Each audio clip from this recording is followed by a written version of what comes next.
So I'm Alison Van Inenum. I'm a professor of cooperative extension at the University of California, and I work in genomics and animal breeding. And I'm joined by my colleague, Morgan Duran, who is a livestock advisor in the Sacramento Valley here, who's the instigator of this event.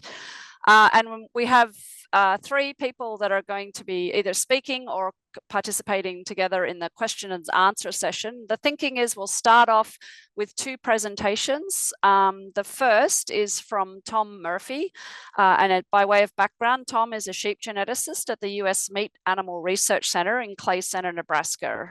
He's originally a native of Nebraska, obtaining degrees in animal science from the University of Nebraska and University of Wisconsin, and after completing his PhD, was on faculty at Montana State as an assistant professor of sheep production before starting at USMark in 2019. And his research program, not unexpectedly, focuses on quantifying and improving traits associated with ewe productive longevity and lamb health, feed efficiency, and carcass quality.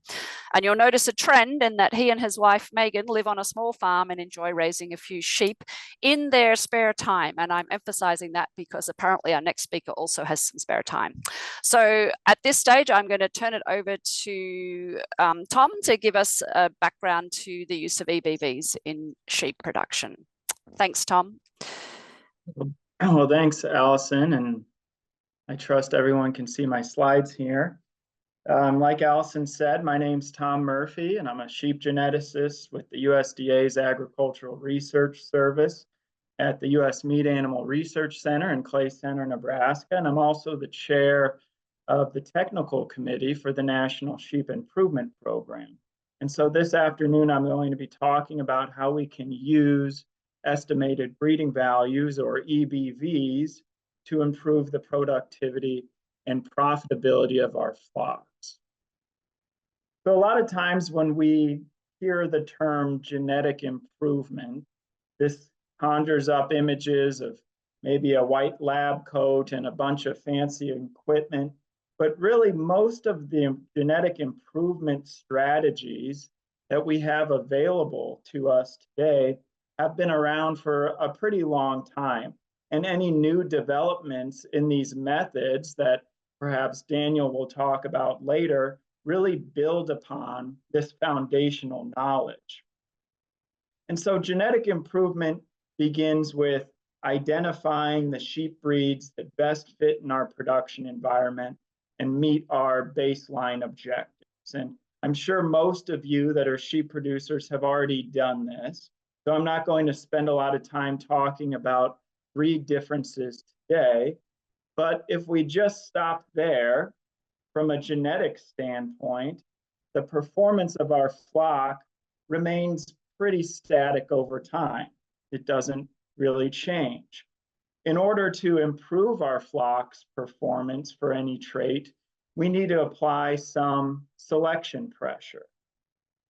By selecting genetically superior animals over time, this will improve our flock's performance. And then finally, we can further improve our flocks through strategic crossbreeding, which takes advantage of breed differences and hybrid vigor. But most of today's discussion is going to be focused on this second aspect, within breed selection, and how we can go about identifying the best rams and ewes to become parents of the next generation in the most accurate way feasible. So practicing genetic improvement really begins with an understanding of the basic genetic model.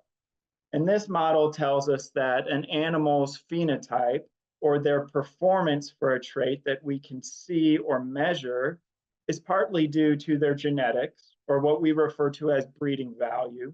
And it's also partly due to the environment, or non-genetic factors. So if our trait is weaning weight, our phenotype is an individual's actual weight at weaning. So here we would say this lamb's phenotype for weaning weight was 66 pounds. And the reason that lamb weighed 66 pounds at weaning is partly due to the gene variants it carries, which impact weaning weight. But there's also this kind of surrounding fog of environmental effects that also impact weaning weight. For example, we know that the age of an animal at weaning affects its weaning weight, as does the age of its dam, whether it was raised as a single or a twin, and many other things that can affect pre-weaning growth. But from the lamb's perspective, these are all non-genetic environmental effects. They aren't inherited into future generations, but they can mask the true genetic potential of our animals. So we're going to expand this and consider our whole flock. So let's say we collected weaning weights on 500 of our lambs, and their weaning weights are shown in this second. We can first just calculate an average weaning weight. And in this example, we might say that's 70 pounds. In the third column, we can then just subtract that average weaning weight of 70 pounds from each individual's actual weaning weight to determine where their performance was compared to the average lambs. So this first lamb weighed 66 pounds. That's 4 pounds below the average of 70. The same for the second lamb. The third lamb weighed 5 pounds above average, and so on.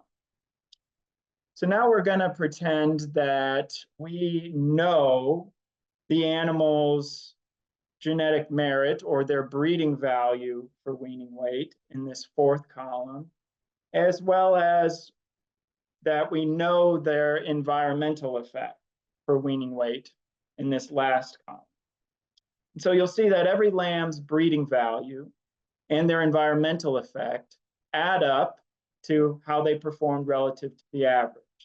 Lamb 1 had a positive 4-pound breeding value for weaning weight, but a negative 8-pound environmental effect. So 4 minus 8 is negative 4 pounds below the average weaning weight, and so on. So when we do this, we can see a few things.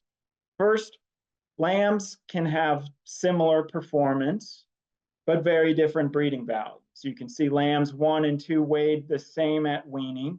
Lamb 1 had a favorable genetic merit for weaning weight that was masked by a negative environmental effect, whereas lamb 2 had an unfavorable breeding value for weaning weight that was made up for by a much more favorable environmental effect. And we can also see that lambs can have similar genetic merit, but perform very differently from one another due to these non-genetic environmental effects. Now, ultimately, we get paid on performance. So improving both genetics and our environment is important.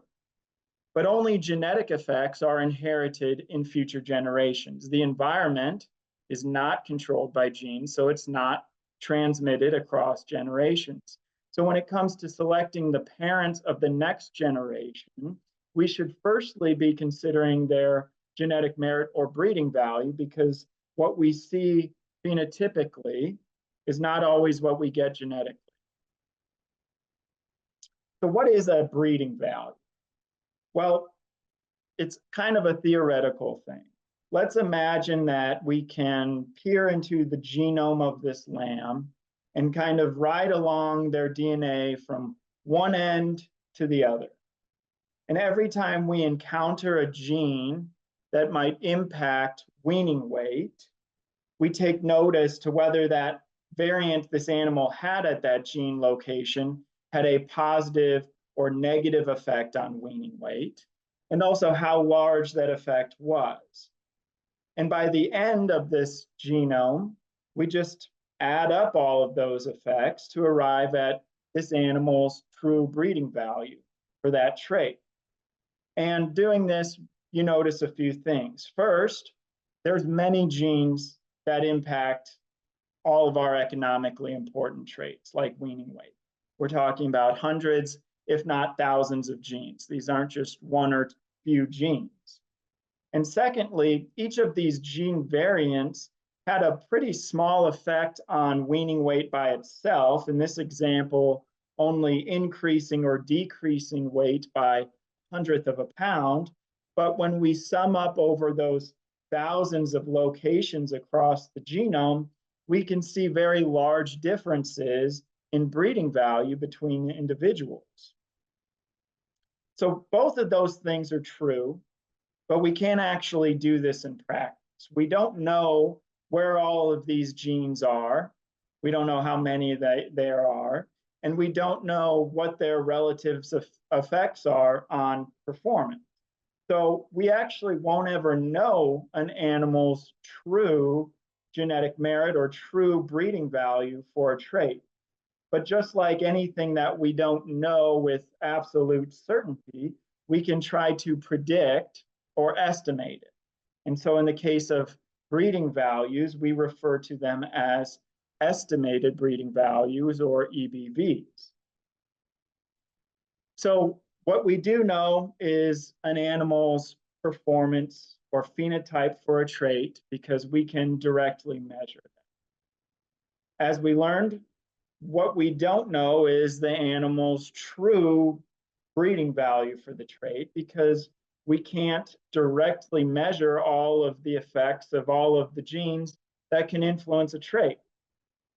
So our solution is to estimate breeding values by using the performance we record on an individual, as well as the performance of any of their genetic relatives that we have available to us.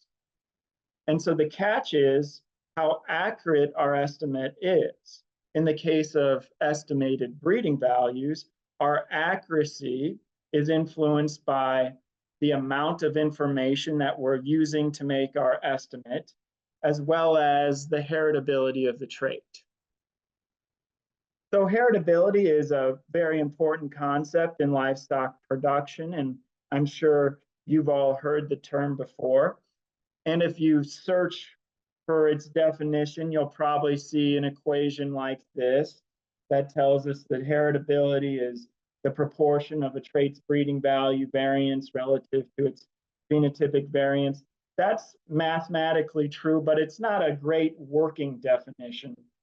Another equally true definition is that a trait's heritability just indicates the strength of the relationship between an animal's performance for a trait and their breeding value for the trait. Said another way, a trait's heritability tells us how closely the performance of a parent is expected to resemble the performance of their progeny. So heritability can range from 0 to 1, and it varies depending on the trait that we're considering. Traits like lamb survival or number of lambs born have pretty low heritability, whereas growth or muscling are more moderately heritable, and the most heritable traits in sheep production tend to be our fleece traits. So not all traits are created equally, and particularly for lowly heritable traits, when we just consider that individual's own performance to try to predict how good it is genetically, it's not a very good indicator. This doesn't mean that we can't make improvements in these types of traits, these lowly heritable traits. It just means that we need to consider more information than just an individual's performance if we want to make the most accurate selection decisions and ultimately the most rapid genetic progress. So fortunately, we can improve the accuracy of our selection decisions by considering the performance of not just the individual in question, but also the performance on any genetic relatives that they might have. And this is an important point to make here, especially for people that might doubt the utility of NSIP and estimated breeding values in general. Anytime that we use the performance of an individual or you visually appraise them to try to predict how good of a parent you think they're going to be, you are essentially estimating their breeding value. So if you're in a pen looking through lambs and you say, this is the growthiest ewe lamb, she should be genetically superior for growth than her contemporaries, or this ram lamb was raised as a twin, he should be carrying some good genes for twinning rate. What you're doing is you're using performance records to inform your selection decision on the genetic merit of these individuals. You're essentially estimating their breeding value. The problem is, as we indicated earlier, is that if we only use the animal's own performance for a trait to try to predict their genetic merit for that trait, we can be very inaccurate. So in contrast, the methods that we use in NSIP use a multiple step approach when we estimate breeding values. First, an individual's performance is corrected for non-genetic or environmental effects. So everyone is on a level playing field. So we'll adjust records for sex, their birth and rearing type, the age of their dam, how old they were when we recorded performance on them. These are all non-genetic effects that we account for in NSIP.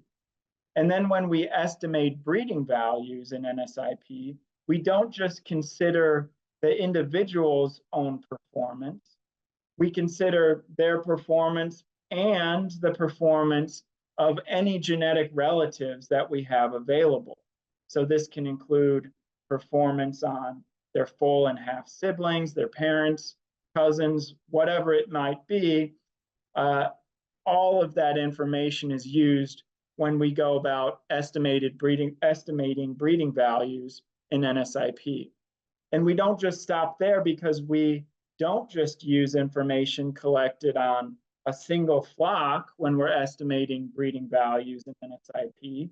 We use information collected on all flocks that raise a common breed, because these flocks enrolled in NSIP have shared genetic connections between each other through exchanging rams or ewes between flocks.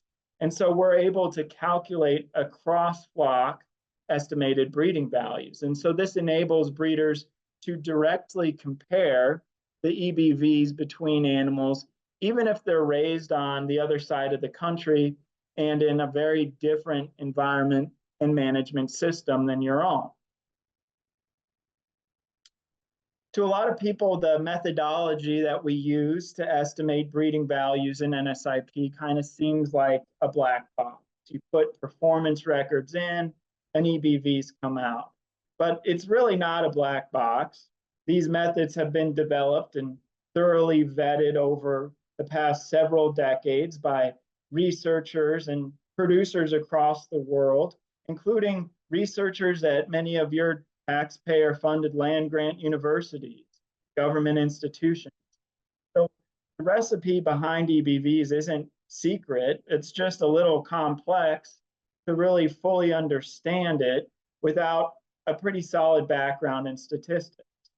But we use technologies every day without really fully understanding or appreciating how they work. And that doesn't limit their use in practice. And NSIP estimated breeding values are no different. So let's compare the more traditional approach to selecting replacement animals to how we might fare when we use NSIP estimated breeding values. So we've got this Katahdin ram lamb here, and we see that he was born as a twin. He had a weaning weight of 63 pounds and a fecal egg count of 350 eggs per gram. Now, as we've discussed, you can just use this ram's own performance for these traits to try to predict how good of a parent he's going to be for these traits. And if we do that, we can calculate how accurate that EBV is based on just considering that individual's own performance. And so for moderately heritable traits like weaning weight or fecal egg count, we do okay. We've got accuracies of 45 to 55%. But for a lowly heritable trait like number of lambs born, we're very inaccurate, about 15% when we're just considering this ram's birth type. But for all of these traits, we can do a little bit better. So when we derive NSIP estimated breeding values, we're still going to consider that ram lamb's performance, but we're going to add more information in, considering the performance of any genetic relatives that that individual might have. So this could be its sire and dam, its full or half siblings, really any animals in its pedigree that it shares any sort of genetic relationship with. And when we do this, when we include this additional information, the accuracy of our estimated breeding values for these traits all increase. So these are actual accuracies for Katahdin ram lambs in NSIP. For our low heritable trait, like number of lambs born, we see accuracies ranging from 30 to 50% compared to just 15% when we only considered that ram's own birth type. And the accuracy for our more heritable traits only increases as well as we include more and more information.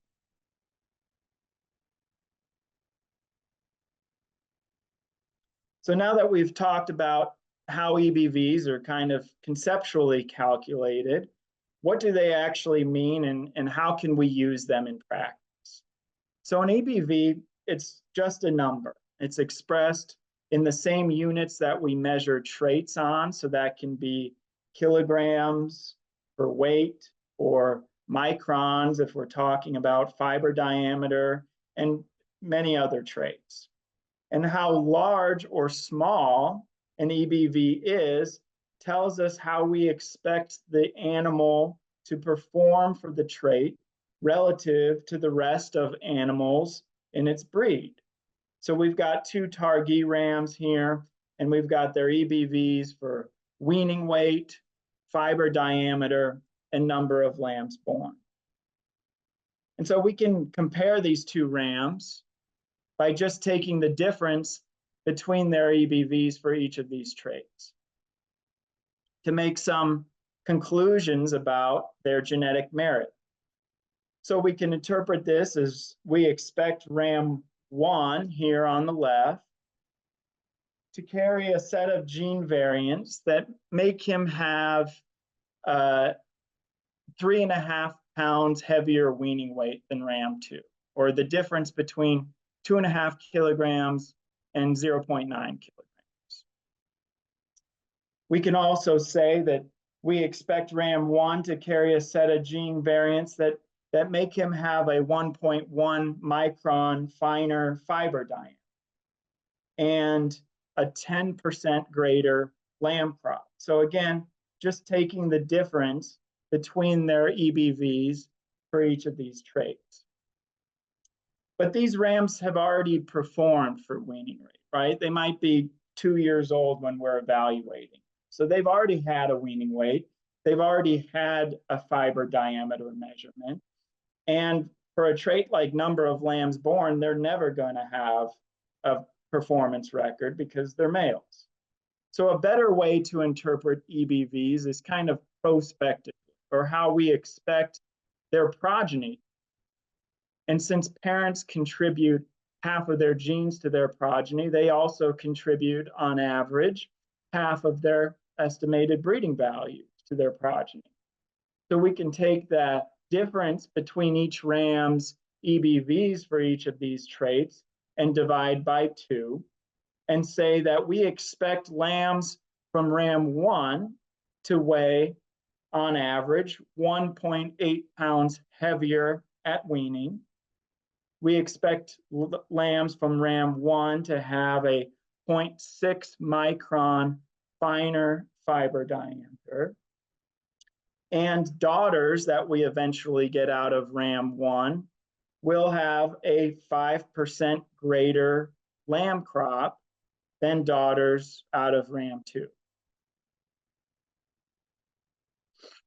We can also use EBVs to determine how much more you could spend maybe on one ram compared to another. So just setting up an example here, if we took these rams home and assumed that we bred them to 35 ewes each, your ewes weaned on average 1.4 lambs, and you got 3 years of service out of these rams, you could expect to market 265 total pounds more lamb from Ram 1 than Ram 2. And so depending on your market price for lambs, this could be 530 extra dollars that you could conceivably spend on Ram 1 than Ram 2. And you could do this for the expected performance of fleece sales or a number of lambs born out of future daughters of these rams as well. We also know that in general, we're interested in improving more than one trait at a time. So we have several multiple trait indexes available in NSIP to help ease selection decisions. And these indexes combine individual traits in an optimum way to arrive at a single EBV that indicates an animal's overall genetic merit toward achieving some specified goal. So for example, we have the Carcass Plus Index in NSIP. That was developed with the overall goal of improving lean muscle growth. And you can't just go out and measure lean muscle growth. So this index does this by placing a positive emphasis to increase weaning weight and post-weaning weight, a positive emphasis to increase muscle depth that we measure ultrasonically, and a small negative emphasis to reduce ultrasound back fat depth. We also have another index, several other indexes, but another I'll point out today is the Western Range Index. This was developed with the dual purpose producer in mind, with the goal of improving overall profitability in a range setting.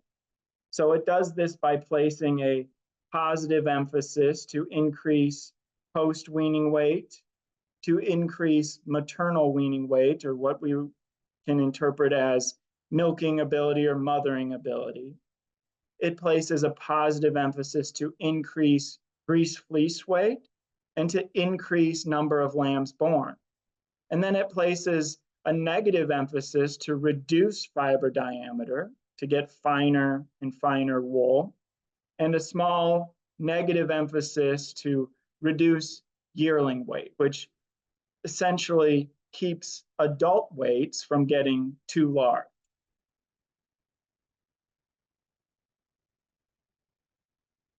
So I've been involved with NSIP for a while, and over the years, I've interacted with a lot of producers that kind of doubt the utility of NSIP. So doubters will commonly say that NSIP estimated breeding values just aren't accurate enough. But as we've shown, NSIP EBVs will always be more accurate, a more accurate indicator of an individual's genetic merit for a trait than when we just go out and consider that individual's own performance or visually appraise them. Some people have been previously enrolled in NSIP for a short time and say they dropped out because it just didn't work. But genetic improvement is really a long game. It doesn't happen overnight. The time scale we use to measure genetic improvement is in sheep generations. So that can be quite some time. But sticking with it and correctly applying these tools, you're going to realize genetic gains more quickly than just visually appraising your replacement animal. Other people say, well, why should I join NSIP? I'm just a commercial producer. And they're probably right. They shouldn't join NSIP because the data recording and submission process is really geared towards seed stock producers. But even if you're a commercial producer, you can take advantage of the genetic improvement that NSIP breeders have made by purchasing their rams and their ewes and using their EBVs when you make those purchasing decisions. And then finally, some people often say, well, look what EPDs, what we use in beef cattle, have done to the beef cattle industry. Why should we use those in the sheep industry? And I think what they're getting at is that yes, mature cow weights have increased in many of our beef cattle breeds in the US. And this has been partly due to selecting for heavier finishing weight in animals and heavier muscling. And doing that is going to increase the weight of your mature animals. But you don't have to just select for extreme animals. You can use estimated breeding values to go in whatever direction you want and just as easily select for reduced or more moderate weight, more moderate muscle. Maybe you don't want a 220% lamb crop. You can use EBVs to reduce or moderate your lamb crop. And we can do this for any trait. So we supply the tools. It's up to you as the breeder to determine how you want to use the tools. So wrapping up here, estimated breeding values supplied by the National Sheep Improvement Program are an effective tool at increasing the productivity of your flock. But they're obviously not the only tool that you have. You can't breed yourself out of poor management. So always staying on top of your nutrition and flock health will enable you to fully realize the genetic potential of your flock. You'll see animals with superior genetic merit or maybe high estimated breeding values for a trait, but they're not functionally sound. A genetically superior ewe with half a bag is still not going to be very productive in your flock. Likewise, a genetically superior ram that continually fails breeding soundness exams is still not going to sire a large amount of lambs in your flock. So it's important to use EBVs in combination with standard sheep husbandry. So that's all I have for this afternoon. I'd be happy to take any questions that you might have.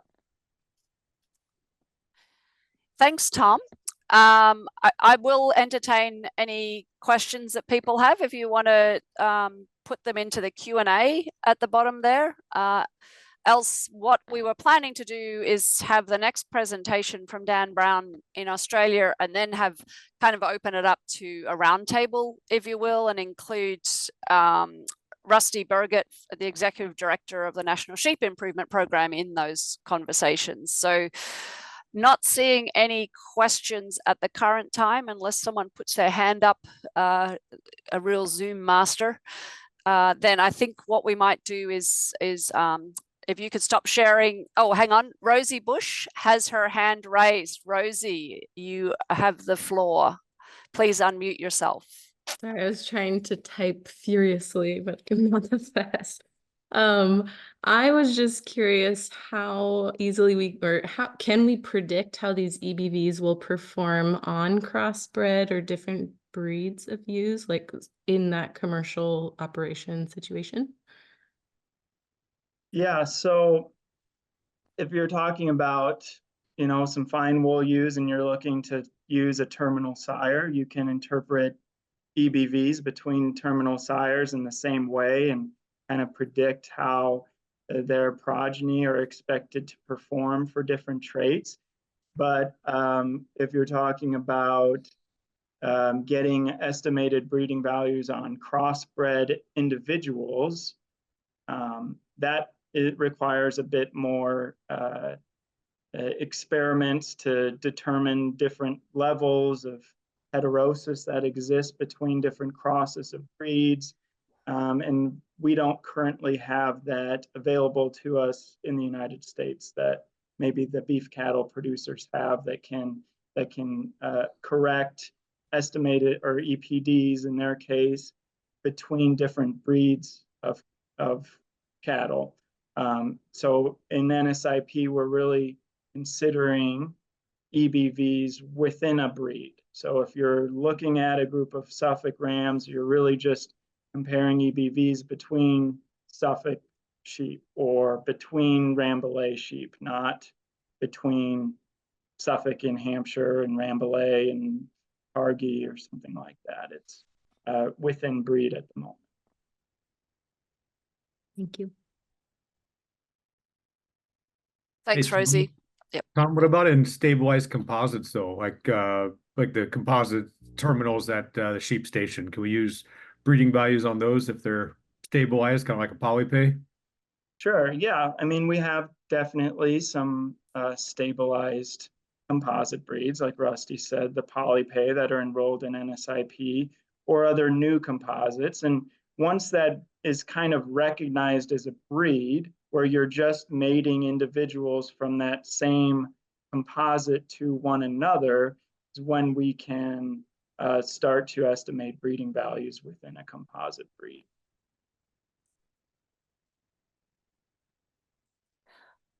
Okay, thank you so much, Tom, for that introduction. And now I would like to introduce our next speaker, who's coming to us from down under in Australia. So Dan Brown is a principal scientist at the Animal Genetics and Breeding Unit at the University of New England in New South Wales, Australia.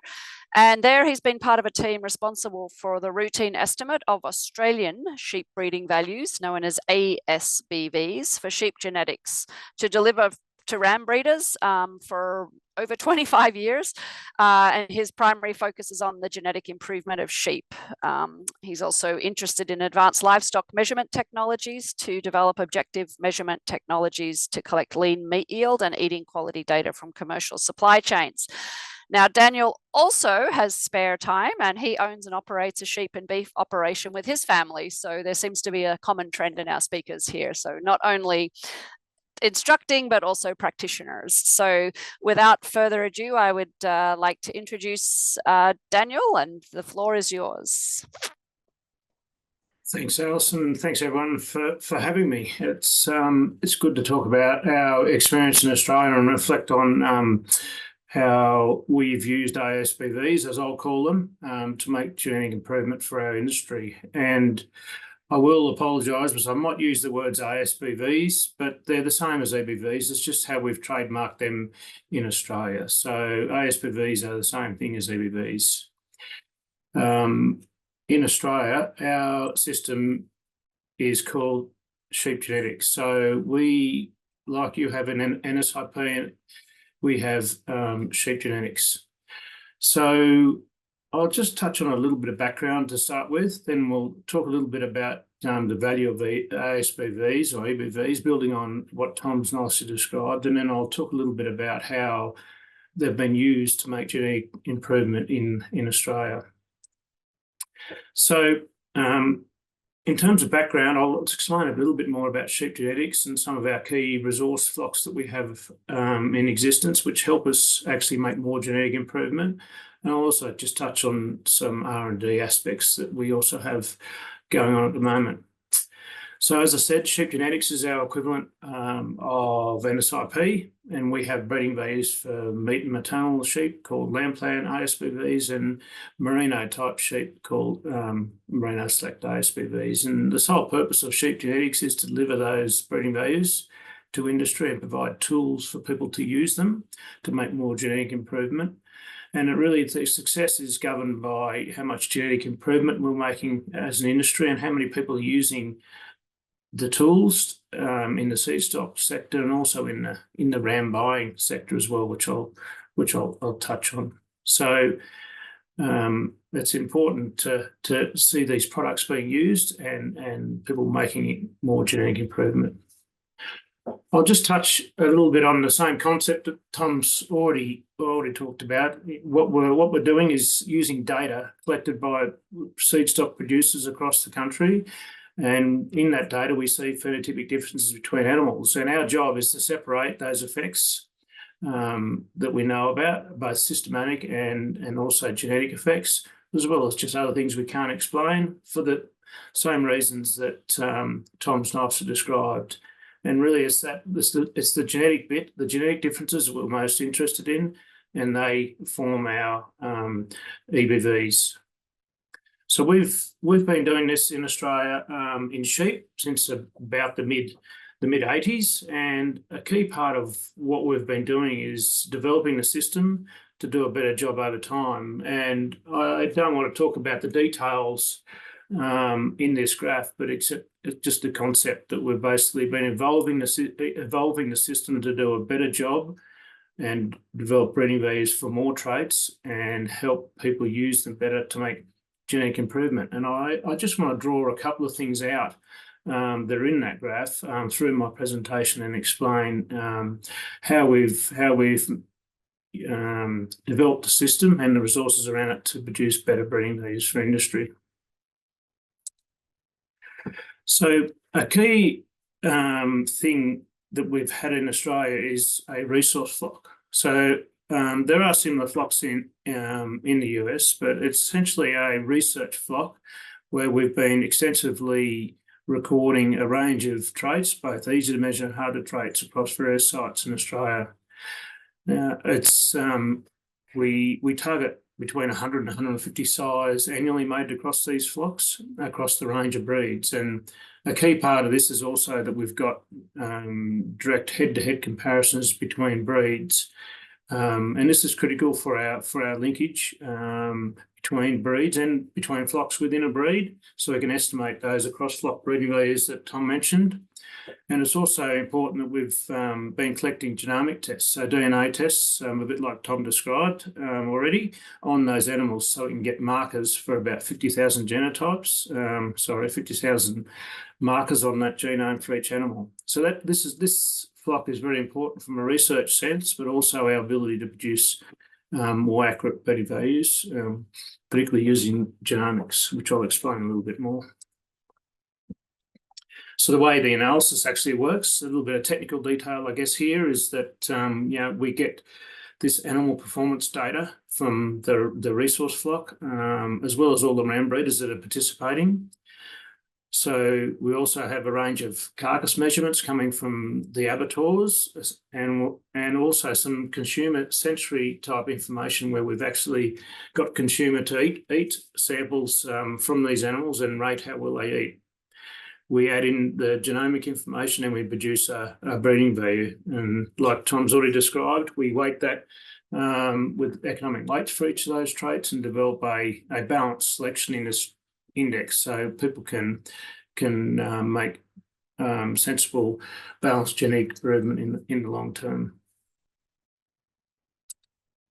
So I wanted to touch on one particular part of that, which is the genotypes, which has been an important evolution in Australia, and I think that NSIP is on the same path, and we already have genomics used in the Katahdin analysis, and there's projects underway to assist other breeds to go down this path. But this has been an important evolution for us, and I'll just try and touch on that a little bit.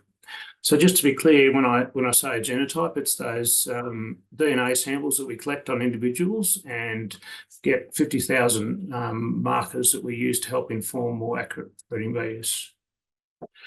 So it's been a key evolution for us, like I said, and we started genotyping in about 2005 and started using them in our evaluation something like 2007, I think, in some way. And we've just seen this rapid expansion of the use of genotypes. So we just seen exponential growth in the number of genotypes being collected by breeders and submitted to the analysis. And with that, our analysis is quite large now. We have about 4,000 animals in the pedigree of the biggest analyses, and many traits recorded. We have up to 100 traits in our merino analysis. And now we are getting close to 500,000 genotypes in that analysis. So it's quite big, and that really changes the proposition of how well we can use genomics in the evaluation. And I'll just touch on some of the benefits of that in a moment when we go through some of the results that I'll show you.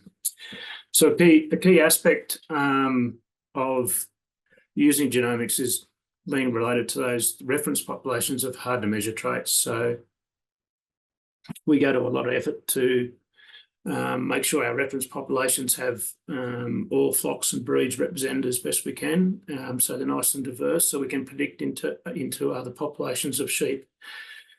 And we use this reference population now not only to inform more accurate ASBVs or breeding values, but we also have other commercial tests that commercial industry use to benchmark their flocks or do within flock selection using that reference population. It's commercial flocks, that is.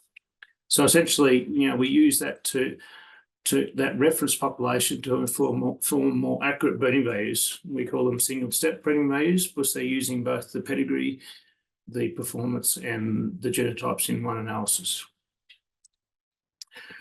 Another aspect I just wanted to touch on, which was a bit related to that question, is the composite nature of our flock. And we've had in Australia, we've had across breeding values, so we've had the ability to compare breeds both within terminal breeds and within maternal breeds for some time, and that has actually given breeders the ability to breed more composite animals, basically, in the seed stock sector. So we've seen a general decline in the amount of purebred animals in our evaluations. So the top two lines basically just essentially reflect the proportion of animals that come into the analysis that are purebred, and you can see that that's declining. And with that, the amount of heterosis or hybrid vigor that we're seeing in the data is increasing. And it's really important for us to account for that so we get good, accurate within breeding values. But it changes the ability to do structured crossbreeding. In some cases, we no longer have some of the purebreds that existed, and we see more composite breeding happening at both the seed stock and the commercial sector now. Another key aspect of these reference populations is new or hard to measure traits. And over time, we've developed a range of traits out of these reference populations. And our focus at the moment is to collect data on the standard traits, but also hard to measure traits like feed intake and methane, and trying to breed for sustainability is a key focus for many countries. And we're collecting lots of phenotypes in these resource populations with the vision of producing breeding values for these traits in the future to balance with all our other important production traits. So now I'd like to change tack a little bit and talk about how we use breeding values to make balanced genetic improvement, and also touch on some of the other traits and a bit of validation work we've done to show how well breeding values work. So I'm going to start with a little example. We used eating qualities become important to us. For a long time, we used an index just like Carcass Plus that Tom nicely described, and we've made, as an industry, really good improvements in lean meat yield. But through that resource flock, we discovered that while we were breeding for increased lean meat yield, the leaner, more muscled animals were actually not eating as well. So consumer satisfaction was declining.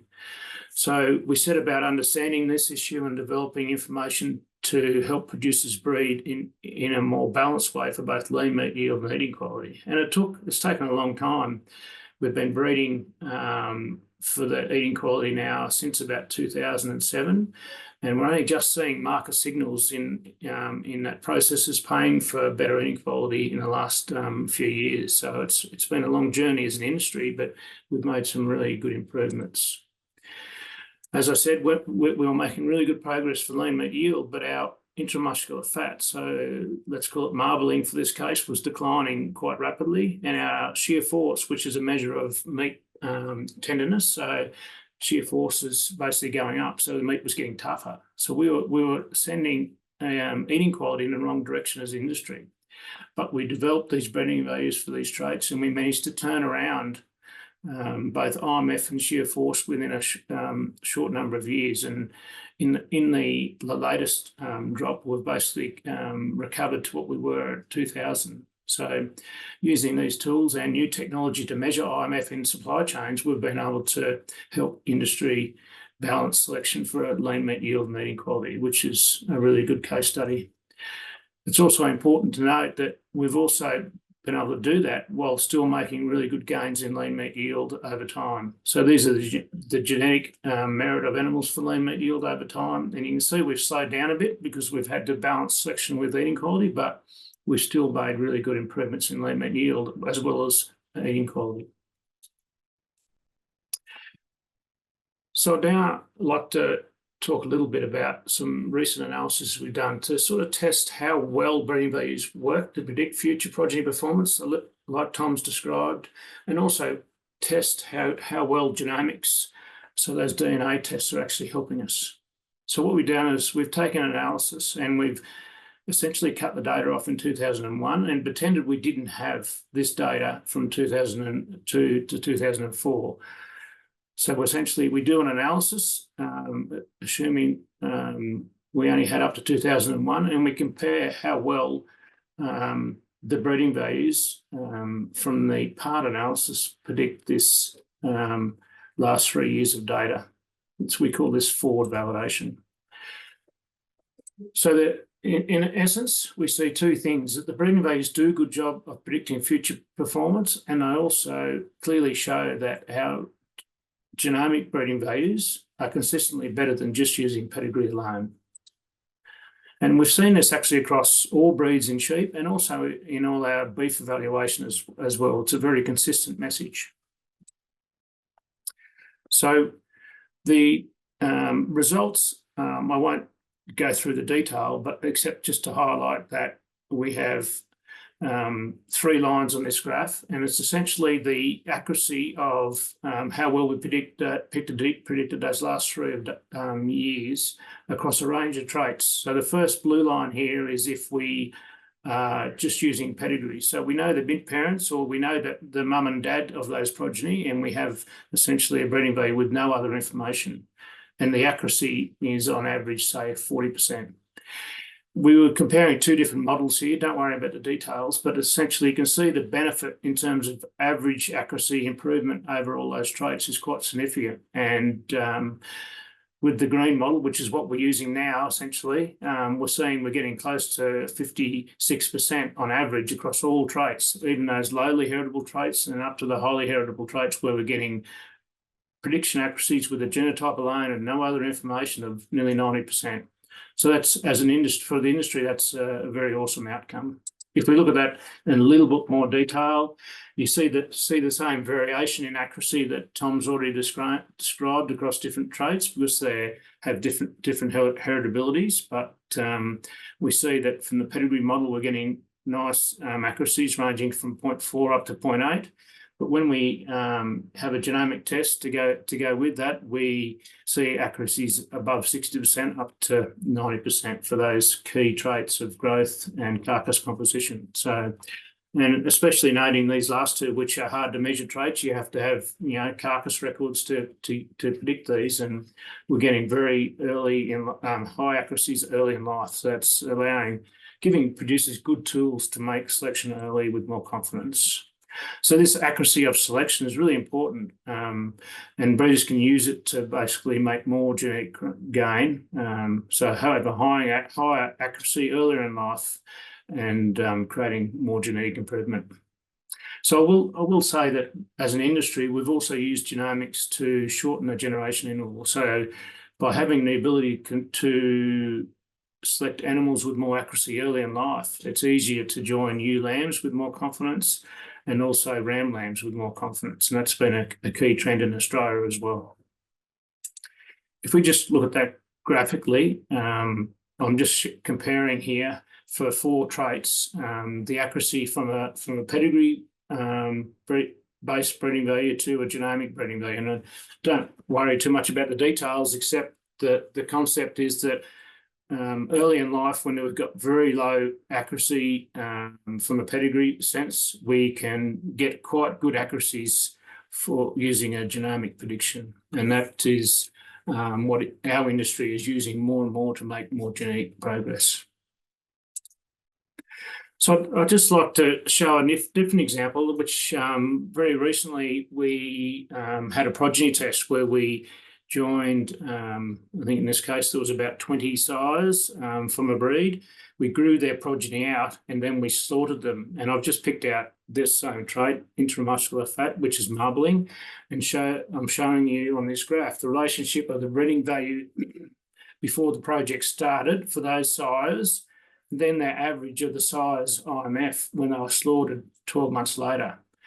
And you can see that we've done a very good job with using the breeding value before the project to predict the outcomes of those sire means for a hard to measure trait of IMF. And that's just basically showing you the same thing, but in a different data set. But we've seen many examples like this in sheep. So, to answer the question, do EBVs work? The simple answer is yes. And in Australia, we've done lots of work to demonstrate this to industry in demonstration trials for a range of traits and a range of breeds over a long time. I'd also add that this has also been done in all domesticated livestock species, sheep, cattle, pigs, etc., as well as trees and fish and all sorts of other things as well. It's been done in lots of countries, and for all heritable traits, it's well known that they work, and it can be used to improve genetic progress, especially for the hard to measure traits, and as long as they're balanced with sensible visual selection, I would say.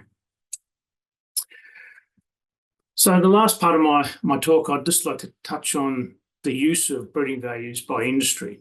So I'll focus on outcomes that we see in the seed stock sector, so the ram breeding sector, and also talk a little bit about how breeding values are being used more widely through industry.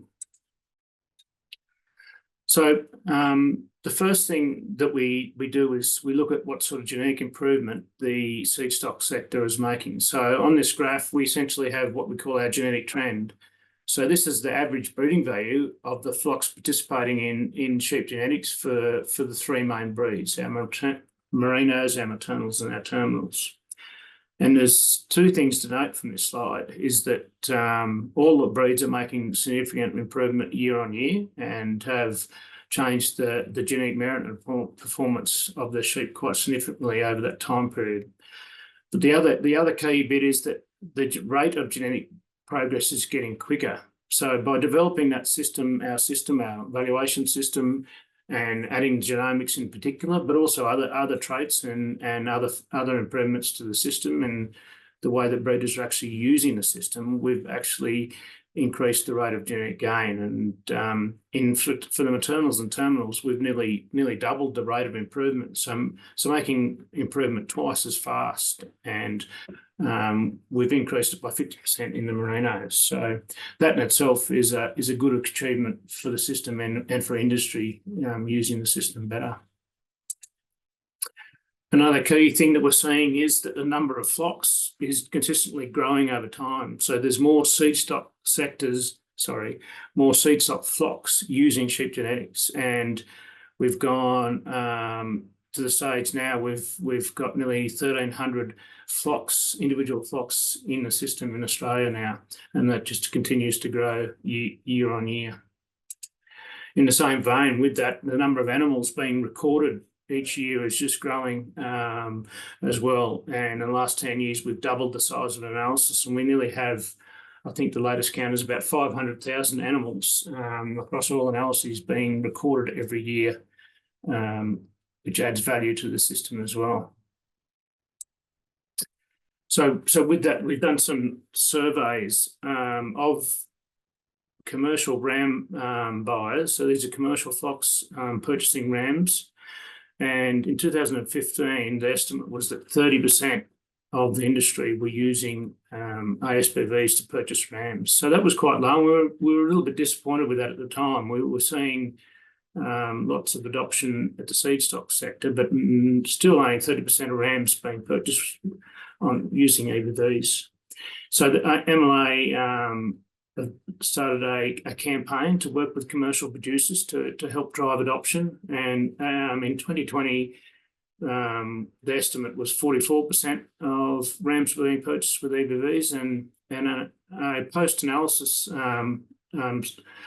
monitoring survey was done recently to see how well that adoption program had worked, and the latest results were approaching 60%. So we're now over half, and it's more common for people to use ASBVs than not when purchasing rams. So that's been a really important improvement, and that in itself is actually creating some pull through from commercial ram buyers demanding their seed stock producers to start recording and using ASBVs.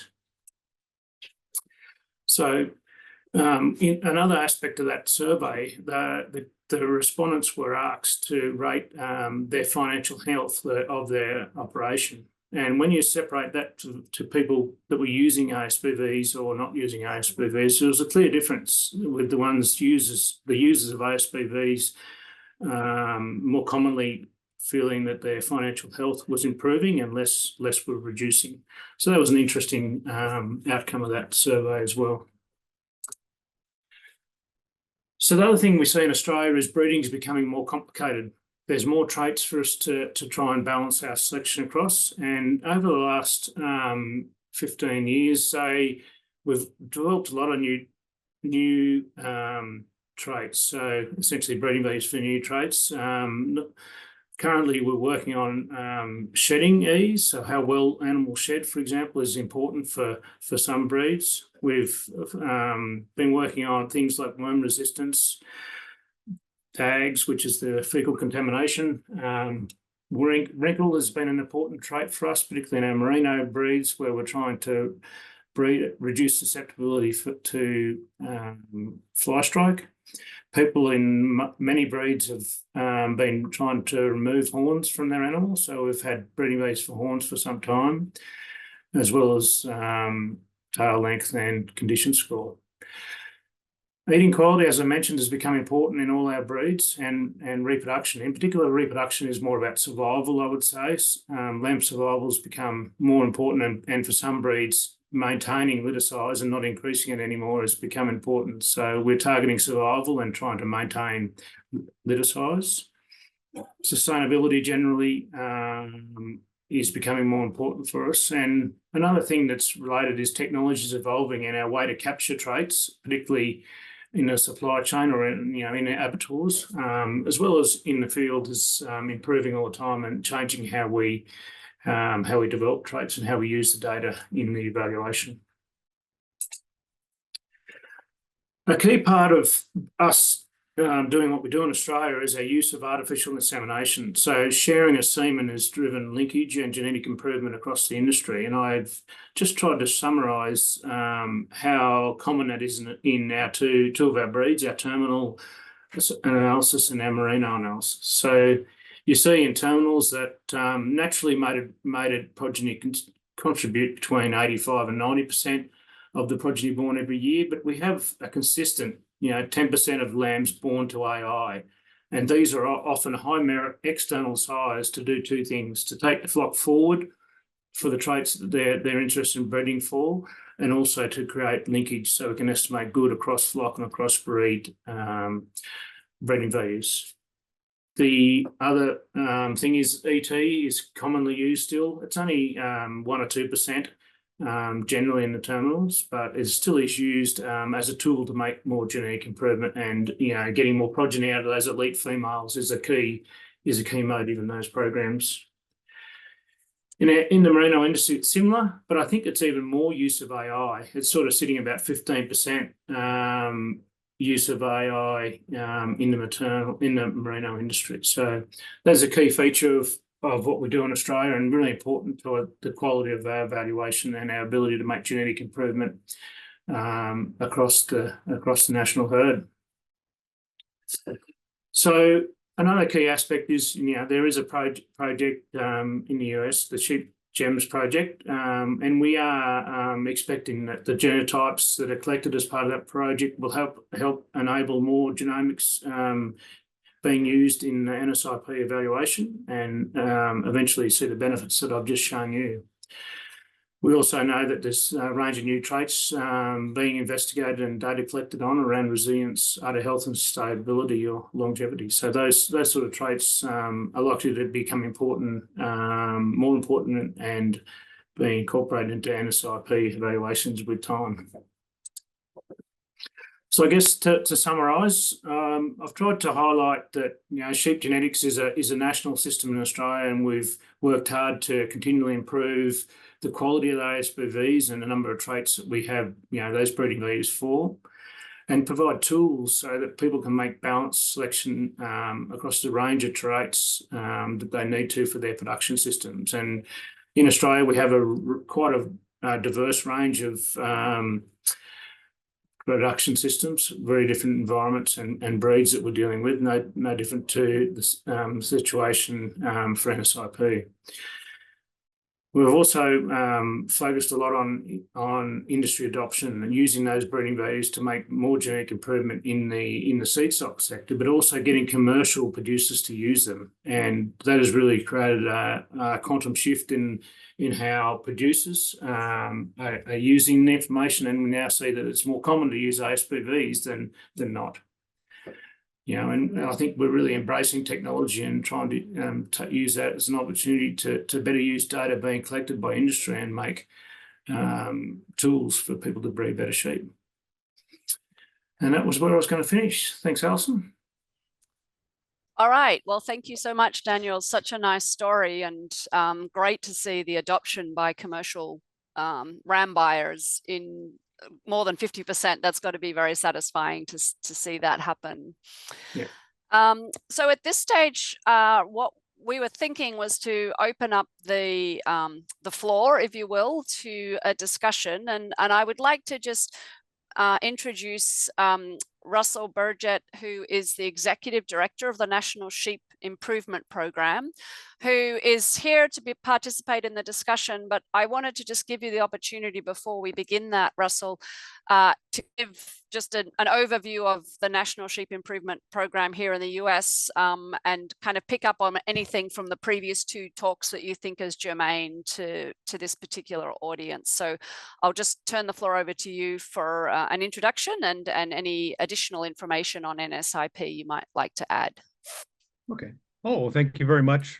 Thanks to you all for coming here this evening. It's great to visit with you all. My name is Rusty Burgett. I'm in Central Iowa, and I'm the Executive Director of NSIP. So my role is to help the industry adopt these technologies and implement it in the day-to-day practices.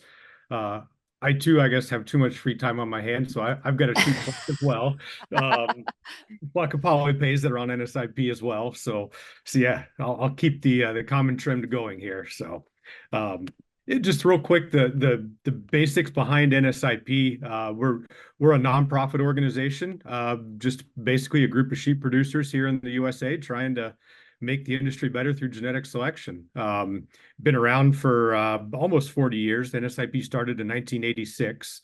And it's started here in Central Iowa. A lot of the original work was done at Iowa State University, and that's where the breeding values were calculated for the first few years, and went through a little bit of a transition. And it's very germane that Daniel's on the call here, because actually in 2010-11, NSIP partnered with Sheep Genetics and AgBoo for our genetic evaluation. So yeah, Daniel knows all about the NSIP evaluation because he and his team are the ones that are the brains behind the operation. So all the cool science that he just talked about, yeah, all that power is kind of behind our evaluation as well, and really excited for the work that Tom and his colleagues are doing on the research side here to try to get our evaluations kind of up to the level of the ASBVs. There's a lot of cool research going on, and I will pick on Tom just for here in just a minute. But Daniel mentioned the importance of the reference flocks that they have, and Tom's got a bit of a project going on with the ARS stations and several of our land-grant universities to kind of replicate that here in the States and add a lot of the value to our operations. So yeah, just a little bit about NSIP. We're just a group of producers. We have there's a small membership fee to join, and then you get access to all these cool tools of estimated breeding values. Yeah, so you bring up an interesting point regarding the reference flocks, and Daniel, I'll ask a question as to how that was financed to do that, basically set up that system. How is that funded? Yeah, so initially, it's been funded through a range of means over time, and initially was set up as part of what we called CRC, so their Cooperative Research Centre, and that's a combination of industry funding as well as government funding. So it was funded by industry and government to start with, and then for a number of years, MEMLA, which is Meat and Livestock Australia, collect levies off producers. So every time we sell livestock, we pay a levy. And part of that was invested into these reference flocks. So industry, everyone that had commercial sheep, or anyone that had sheep, essentially was contributing a little bit to that reference flock. But in recent times, it's actually, because it's sort of now two sort of focuses, it's research and it's also delivery of breeding values, that's actually been more co-funded. So when I say co-funded, producers and other industry members are contributing more of the cost to running that than our traditional government and levy means. So it's turning into a more a commercial model, let's say. But Daniel, Okay. that reference flock is very important in a lot of the newer genomic evaluations, correct? And that like the flock profiles or the ability to generate breeding values without phenotypes, a lot of that stems because of that full data recording in the reference flocks. Is that correct? That is correct, and especially, the focus in those flocks in recent years has really been the hard to measure traits and the novel things that industry can't collect. So, for example, one thing that I didn't really articulate is that every breeder that's genotyping and phenotyping for the standard traits, so let's pick on weaning weight, for example, all the seed stock flocks that are collecting weaning weight and genotyping become part of our reference now. So we've got quite a lot of data for some traits now, and so having the reference flocks is less important. But for a trait like methane, where we're only recording the resource flock, it's critical. So, it's a combination, and it depends on the trait. But the hard to measure traits are really where we get the value at the moment, because so much of our industry is actually genotyping now. Can I ask the cost of a genotyping test in Australia, and then also move that question to either Tom or Russell to see, is the price similar? So Daniel, I'll start with you. What's it cost in Australia? $30 Australian. It's about $22 or so American, something like that. And Russell or Tom? Very similar here in the States. We're $30 US, so a little bit more, but so that includes the genotyping. It also gets DNA parentage, the single gene tests, some scrapie susceptibility, TMM, all of that. And there's a small fee to incorporate those into the single step evaluation. So covers all of that.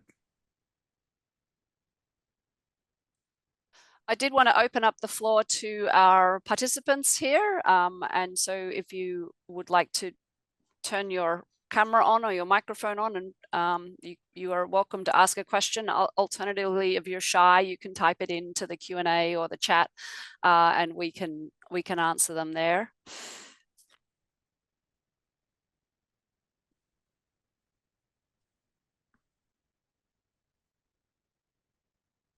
Okay, I see Selena Phillips. If you want to ask your question, please unmute yourself. Thanks. You bet. Thanks everyone for sharing some information with us. And this may be Rusty first and then others, I don't know, in terms of marbling and intermuscular fat, are we looking at moving that direction, or is there stuff out there on that? I'll take a stab at that first. We certainly could move in that direction. One of the struggles is we need the data to figure out that evaluation on our populations here in the States. And as of right now, we don't have a whole lot of those phenotypes. And so we certainly have the ability, it can be incorporated. We just need the research behind it to incorporate that into evaluations. Yeah, so I'll expand on that.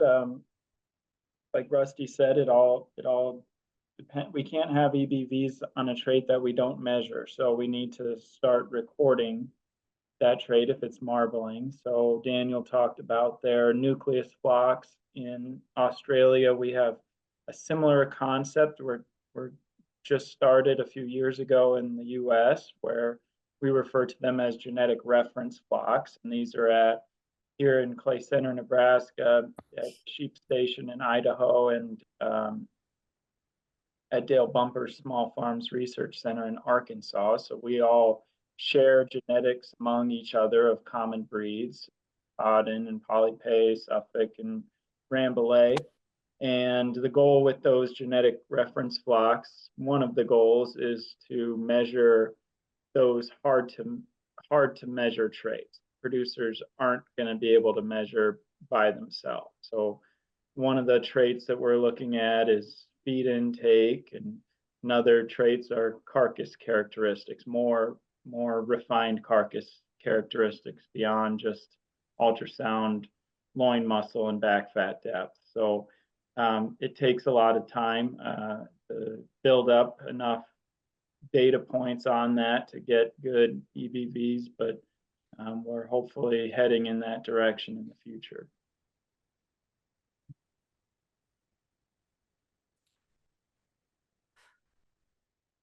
So, all right, thanks for that question, Selena. So, Daniel, you mentioned that you're starting to get paid for eating quality, and market failure is often an issue. So, how are your producers getting paid for eating quality?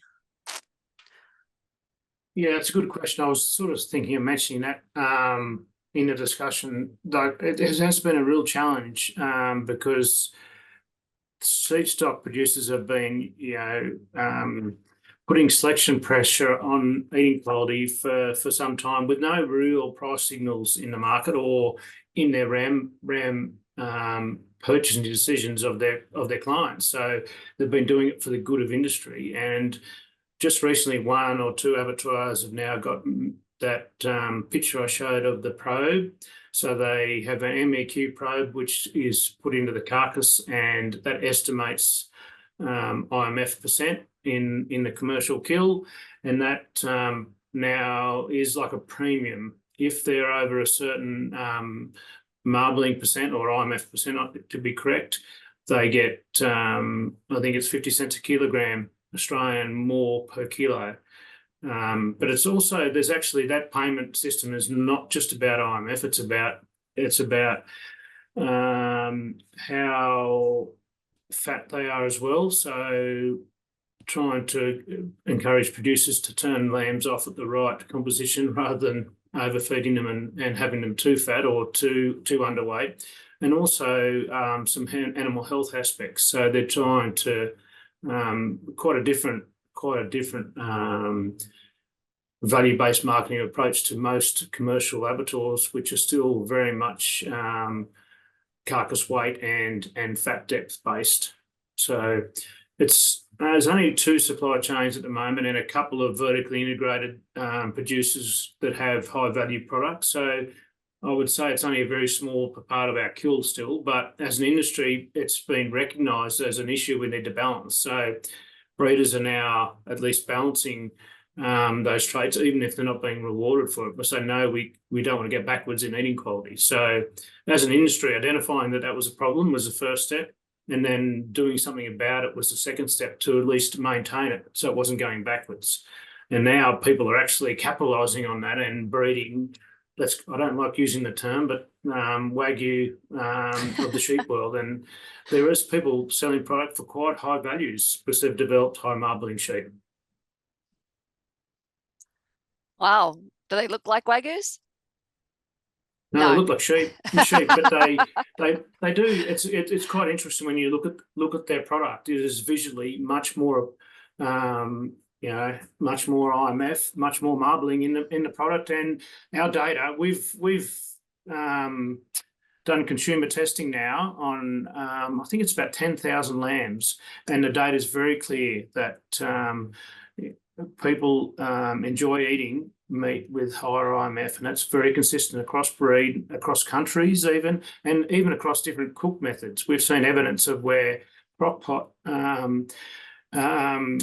sorry, I should say that again, century tests using crock pot cook methods even have a clear indication that IMF is beneficial for eating quality, which is quite interesting. It is. I hadn't thought of doing lamb in a crock pot, but yeah, I make sure I get the good stuff if I do, apparently. Is there any other questions here that people want to ask? Kevin? Yep. Oh, sorry. Yes. Go ahead, Wes. Kevin, I think, was first. Yeah, Kevin is Wes, actually. Oh, okay. Sorry. Kevin set it up for his poor old dad. I know that Cody and Rusty and Morgan and Allison all realize how we kind of got here to this webinar today, because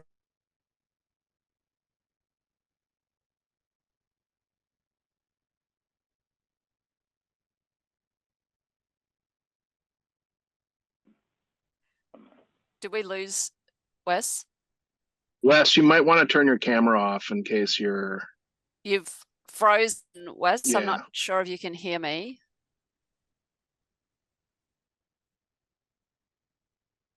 So I think I know what Wes was alluding to, and I was going to ask a question. Maybe let's go ahead and ask it. So first, Rusty and Tom, and then Daniel, maybe you can chime in on this too. But curious, what are the barriers that you're seeing? Because here in California, I think this is what Wes was thinking, is that here in California we have really low adoption of using and developing EBVs and sheep flocks. And so what are some of the barriers that you guys are seeing to the adoption use of EBVs? And to Daniel, maybe you can also add on to that, what barriers you've seen in Australia and how you've overcome some of those barriers. Yeah, well, I can start a little bit about that. My role for the last 8-9 years with NSIP has been traveling the country, talking to producers about NSIP. So I've heard a few barriers, and I guess one of them is, it's actually a bit of a misconception, is that when you sign up to generate estimated breeding values, that you have to collect all sorts of data on your sheep. You have to weigh them, X number of times and collect ultrasound data and fleece data and all of that. And I'd say it's just that's a bit of a misconception. Really with a handful of body weights and birth type and rearing type, for the most of our breeds, we can generate the majority of the estimated breeding values from that. Obviously, being statistical models, the more data and the better quality data, the more accurate we can calculate those breeding values. But with just a couple of body weights and some information that most of you are probably already recording on a regular basis, you can generate the majority of these breeding values and make some real genetic gains. So that's one of the common barriers. Another one that I've seen is that you have to have a certain flock size to participate, which to some extent is a little bit true, but I can tell you we have flocks in NSIP ranging from 5 sheep to several thousand sheep and everything in between. And again, we know that generally the more data we have, the better job we can do. But even on a smaller scale, you can still generate good sound estimated breeding values with good genetic linkages across other flocks and all that. So don't let flock size be a barrier to entry.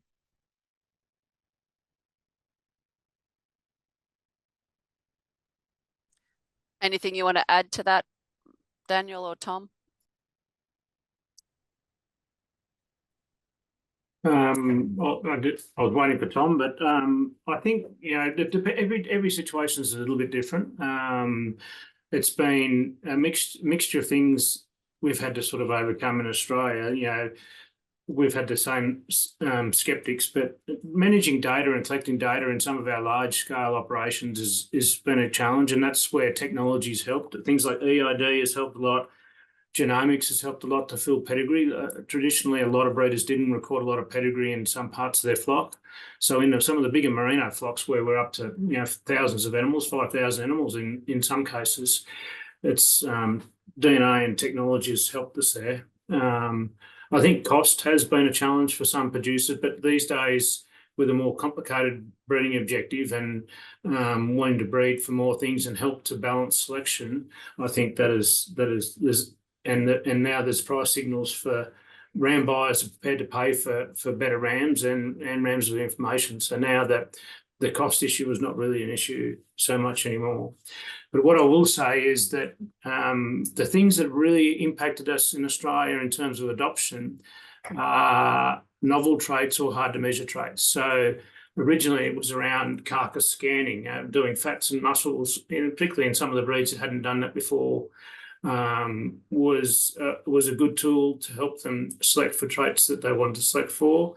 And over time, things like reproduction, eating quality, worm resistance, and some of these other hard traits that you can't visually select on very well have really helped us with adoption, I think, and seeing the value in using breeding values, I would say. That's one of the reasons I'm really excited about the effort that Tom and his colleagues are going into with trying to establish the genetic reference flock, because Tom's collecting an awful lot of data that most of us aren't going to want to do. I mean, how many sheep have you milked out over the last couple of years, Tom, to get us udder health and udder morphology traits? I don't like to count, but it's a couple thousand. Yeah. So much for that spare time. I did want to open it back up. Wes, I'm not sure if you have bandwidth now to be able to ask your question. If not, then I will open it up to anybody else. There is a typed question here.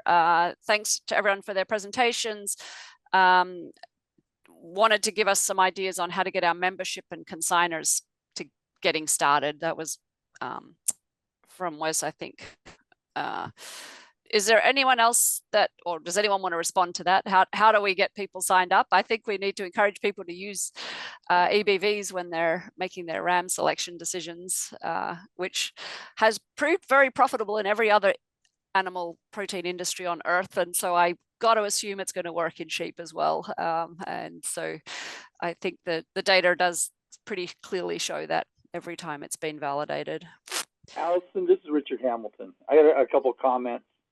One of the things I think for EBVs to take off, we're going to have to figure out a more efficient and economical way to do AI, so that these top sires, I think you have some breeds actually share genetics more than others, but when you really compare it to like I'll take the Angus breed. When you look at some of those top sires, I'll use one that's been floated around for growth and carcass quality, Deer Valley Growth Fund. He's sired over 14,000 calves been registered out of him. So the predictability is and accuracy is very good. And I think when you look at this, and when you look out the West Coast, one of the drawbacks that hurts the West Coast is we're such an out of season production system. And when when we've made breeds, composite breeds, we've made one with a fin back in the late 60s, and then we've been making a a terminal sire breed cross with, I do this with Nancy East, it's tough to bring stuff from a different production system. Ewes are very hard. They just don't move as much. Rams, you have a little better chance and get the genetics. But the variability of seeing these top sires in so many different types of production system would really help the sheep industry immensely. And then a comment my father said before he passed away, he said, you know, when Eric Bradford and I started working using the fin and trying to put it in a commercial sheep, you know, it was all about production, lambs, produce more lambs per ewe. He goes, now we need to take the economic side of it. And I think the beef industry is doing that because they can't grow. And I think the sheep industry really needs to do it because of the labor situation. We need to figure out longevity and length of production and easy keeperness of these sheep and measure those, because I think you have to always go back to, like what my dad said, his comment was, what we did in the 60s probably doesn't apply today because of the cost of labor. And after we got done with that conversation, I went back and looked at what the cost of labor was in 69 against, and we talked about this in 2013, there was over a 300% increase in minimum wage in California. But the increase in lamb value or price of lamb only increased by 170. So there's a big difference. And I think wherever we can use some type of generic measurement to help overcome these economic barriers of cost in the industry, it would help immensely. And I think it's something that we need to. I see that as more important than really the gain, what their weaning weight is and stuff. Because if you can't do it efficiently, you can't do it cheaply, then it's not going to fly. Those are really good points, Richard. I don't disagree with you by any means. The last part that you mentioned, that's a lot of the impetus behind the current Sheep Gems project. And Tom can talk more about the details of that, but you know, that's longevity and several of the health traits and climatic resilience traits. Those are the real key factors of that GEMS project. So there's some research going on right now. We're in year 3, I believe, of that trial. I think there's one more lambing season that we'll get in this trial. So yeah, excited to see what the results coming out of that study are going to be. And Daniel talked about earlier the use of AI and how that's really helped to expedite the genetic gains. Certainly not going to disagree with you on that. We can certainly adopt more of those reproductive technologies.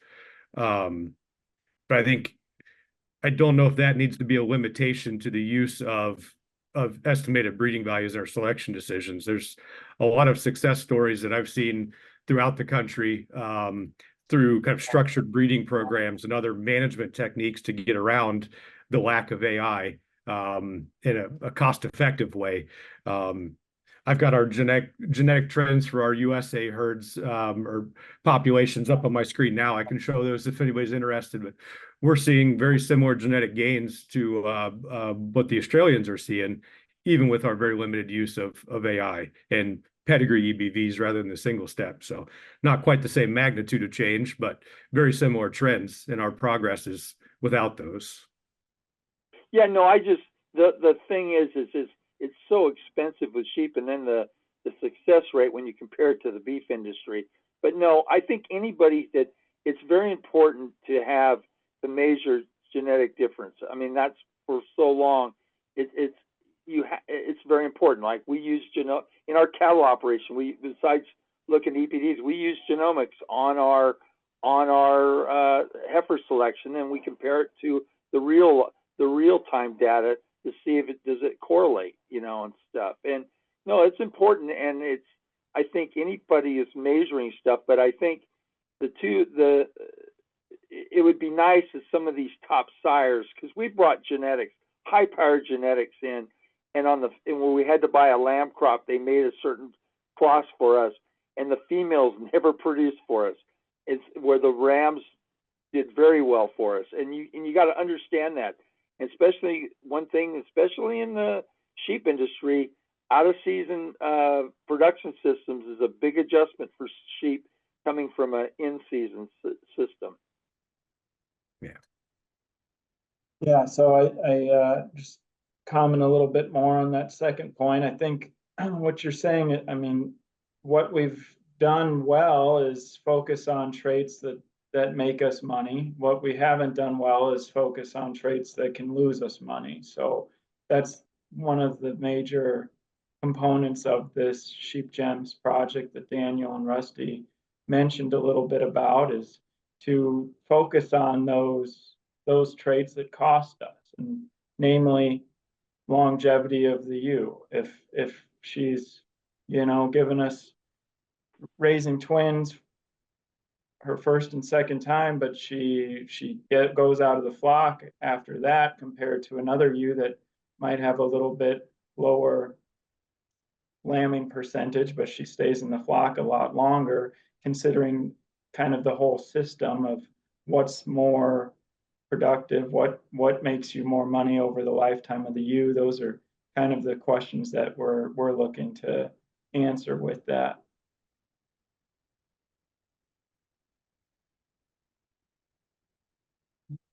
And just real quick to get back to Wes's question, if folks wanted to get more involved with NSIP and to, if you actually would like to, if you're a seed stock breeder, would like to generate estimated breeding values, you can go to our website, nsip.org.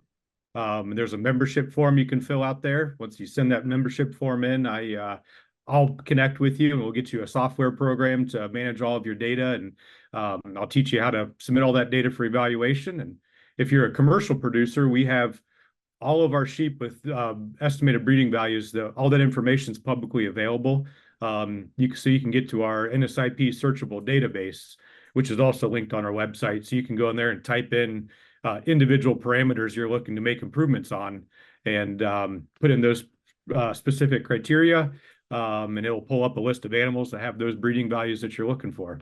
So a lot of cool resources up on our website.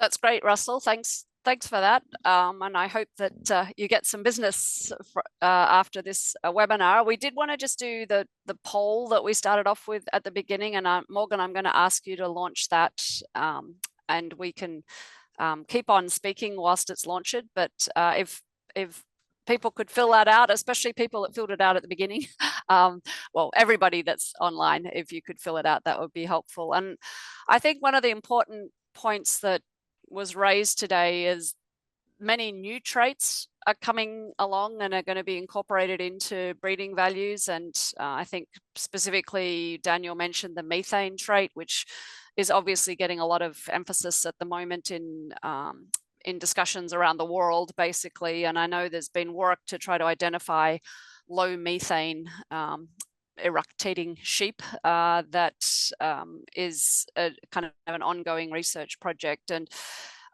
I think we may see more emphasis on that in the future. And there's really no way to get to some of these traits without having this deep phenotyping done in reference populations. And I think it's going to behove the US industry well to make sure we're keeping up with those trends. And so if people want to keep filling in their survey, I see Rosie has her hand raised. And so Rosie, you can have the floor. How important is it for a commercial producer to kind of understand what their production is before they start using estimated breeding values? Do they kind of need to know what, their average weaning weight, I guess, for that type? But like, how important is that for them to be able to engage with this type of data? You want me to take a stab at that one? I can start with that one. Yep. So I guess my scientific approach, Dr. Bush, would be, I think it's very important to understand kind of where the flock currently is, and then to set some goals for where you want to take that flock through genetic selection. So I went through this exercise a few years ago. We actually developed a RAM buyer's guide that walks you through that exact process of let's identify where we at on our key performance traits within our flock currently. let's set some goals on where we want to go with our genetic selection, and then how to use breeding values to help us get there. What percentile ranking we'll be looking at? So I think it's fairly important to have a good ballpark of where we're currently at, and also having setting goals of where we want to be. And Rusty, is that a guide that's available on your website? Yes, yeah. So up on the nsip.org, you can find it. It's called the RAM Buyer's Guide, and it'll walk you through that process of quantifying kind of where you're currently at on key performance traits, and then setting those goals for improvement. Yeah, lots of different traits that are available, and they're not all going to be applicable to every flock. If you're raising hair sheep, you're not going to have to bother quantifying fleece traits by any means. But yeah, if it's economically important to your operation, it's going to be up on that sheet. I did just post the link in the chat to that ram buying guide. If anyone wants to get to it, it's an easy way to get to it. Yeah, thank you. Rusty, I'll add. Oop. Go ahead. I was going to add, Rusty, when Rosie asked that question, it reminded me of a breeder in Michigan who, like, I think understanding some of the interactions between the traits is important too.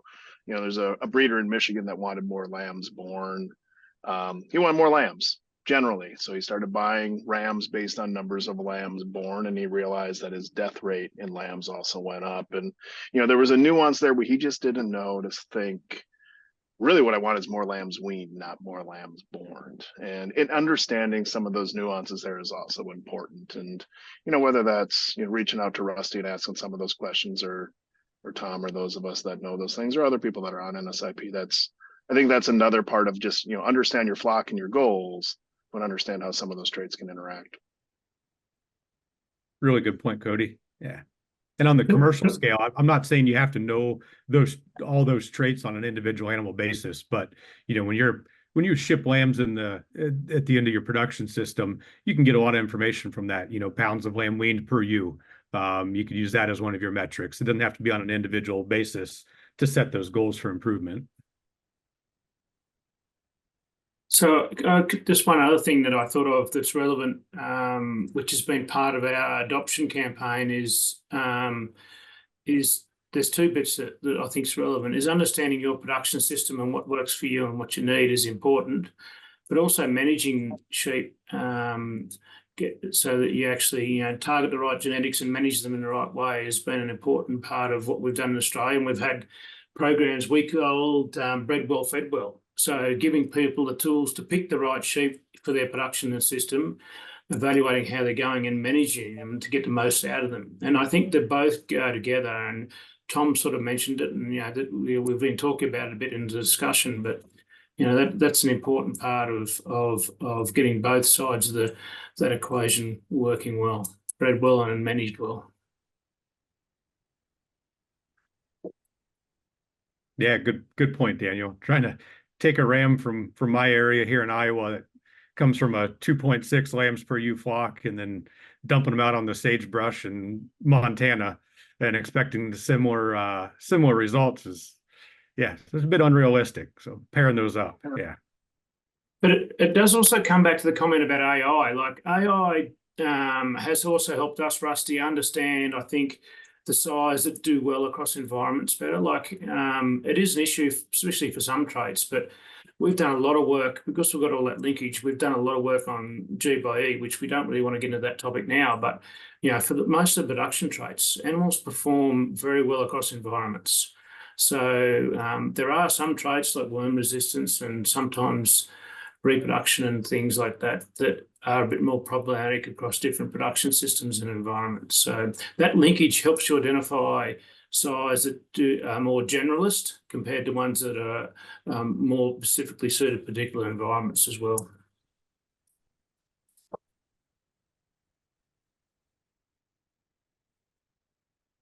If I could jump back, I was curious. I had a question for Daniel after he was talking about the IMF probe.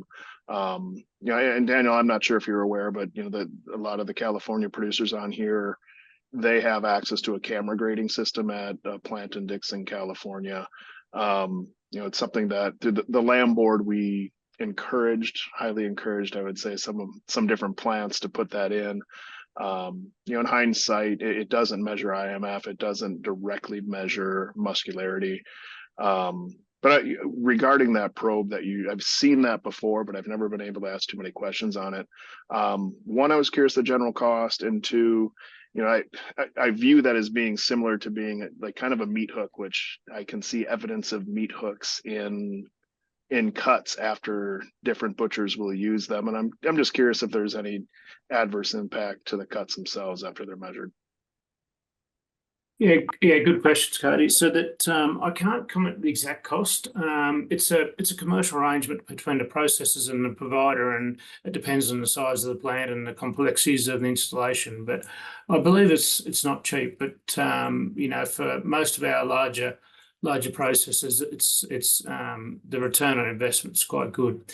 So the probe itself, the needles are not very big, and they've done some studies trying to check if they can identify where the probe's been inserted, and there's been no evidence that they can detect where the probe's been used. So they did study that, worried about that issue, but the needles are fine enough that doesn't seem to be detectable. Gotcha. Thanks. I would say, actually, while I'm talking, there's a couple of other devices that are still being developed, and it's an evolving space.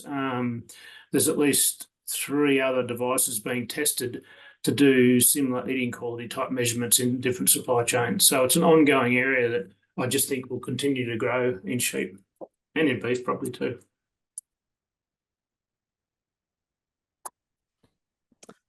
Okay, and Daniel, that 10% AI rate, that was amongst your reference flocks, right? That's not an Australian statistic.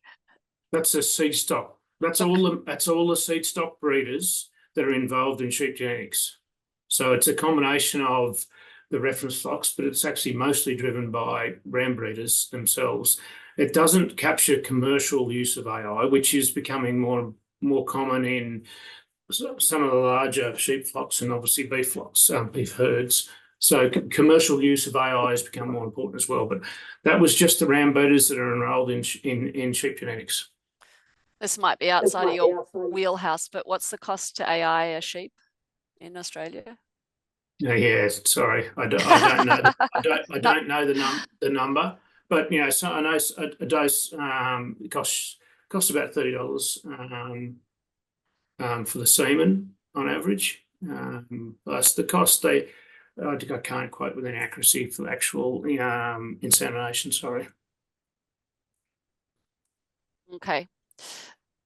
All right. Are there any other questions from the floor?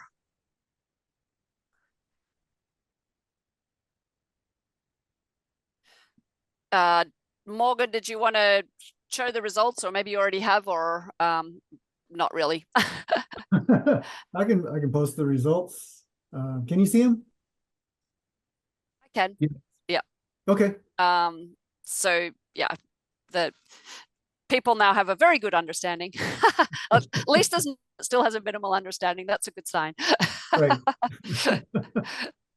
Okay, well, thanks for participating in that. And thank you to our speakers. I really appreciate your time, Tom, Russell, and Daniel, coming in from all over the globe to contribute to this, and particularly Morgan for having the idea and setting it up, and also for the California wool growers. And hopefully it got some useful information. We plan to post this on YouTube and make it publicly available, and we'll post a link to that to the people that attended the survey, and then I'll probably tweet about it on Twitter too, so that anyone that wants to catch an EBV seminar on sheep.